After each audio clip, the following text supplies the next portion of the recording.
Now let's get more perspective on the fight against corruption and the sentencing of judges. We're being joined on the News at 10 to discuss this by a senior advocate of Nigeria, Paul Ananaba. Thank you so much for joining us. Yeah, good evening. Now, what's your take on the anti-corruption fight of the federal government, especially regarding the high-profile cases that have gotten conviction?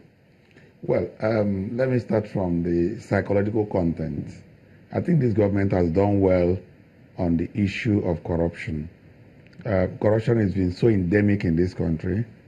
You now see that corruption is not so much extolled in this country now.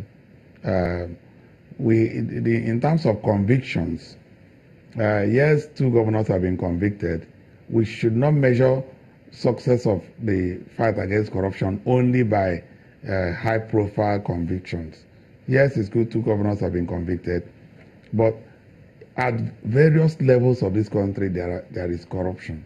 So we should begin to fight not only from the judicial and prosecution point, but also from the psychological point.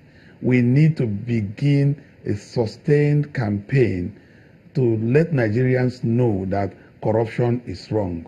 And just as the president said recently, we should no longer be celebrating corrupt persons, whether they're in government or in private life. Now, the 2 convictions should be sustained. I mean, in terms of the prosecutorial success. Even though a prosecutor is not allowed to be a persecutor, but they should begin to find out why did they succeed in these particular cases, what should they do more, and what should they not do. And I think that corruption should be an issue that every Nigerian should be concerned about. We should all work together, support the prosecutorial agencies, whilst the prosecuting agencies should also be on the watch out not to infringe on the fundamental rights of people, and be sure that it is not selective.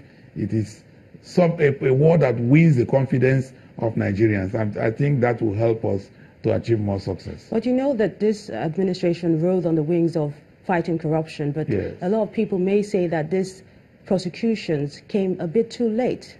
Yes, I mean, the legal process is a process. It's not like going to the shelf to pick up commodities. Yes, I agree to some extent that some of these cases had dragged, even after the Administrative Criminal Justice Act has come into place. But it is better late than never. So you see more to come? Yes, what I'm saying is we are not where we are supposed to be, okay, but we have left where we used to be. That's why I'm saying we should increase the tempo of letting Nigerians know. Agencies like the National Orientation Agency should kick in. Or religious organizations, NGOs should kick in and begin to emphasize that, so that we can begin to reduce the number of people who engage in corruption.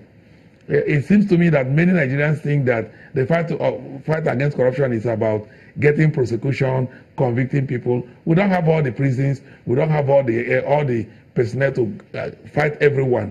So we should begin to reduce the number of people who even think about corruption, okay, and then go after those who insist that corruption is a way of life and show them where they should be. And to add to that, a lot of people also say the fight is being selective.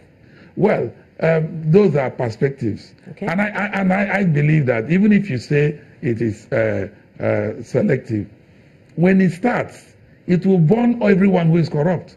You are seeing a situation now where people go to court to ask for mandamus to compel prosecutorial agencies to prosecute certain people.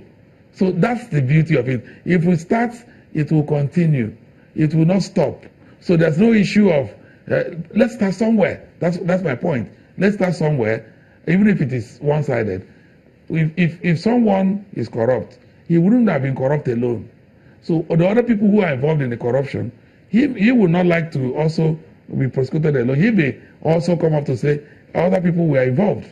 So that's the way. Let's start, rather than leaving corruption to continue to engulf the country, even if it is selective, let us start with somewhere. Okay, now besides the National Orientation Agency that you mentioned, what else do you think can be done? The religious organization should come in. the NGOs should come in. Every facet of the country, professional bodies should begin to also fight corruption within their foes. NMA, MVA, ICANN, all these organizations should begin to clean house, do in-house cleaning, so that everybody knows that, because you can't leave it to EFCC, ICPC, Special Fraud Unit and all that. They can't cope. Everyone should be involved in this war, and that war will be won. Thank you so much, Senior Advocate of Nigeria, Paul Ananaba, for speaking with us on the News at 10. Thank you.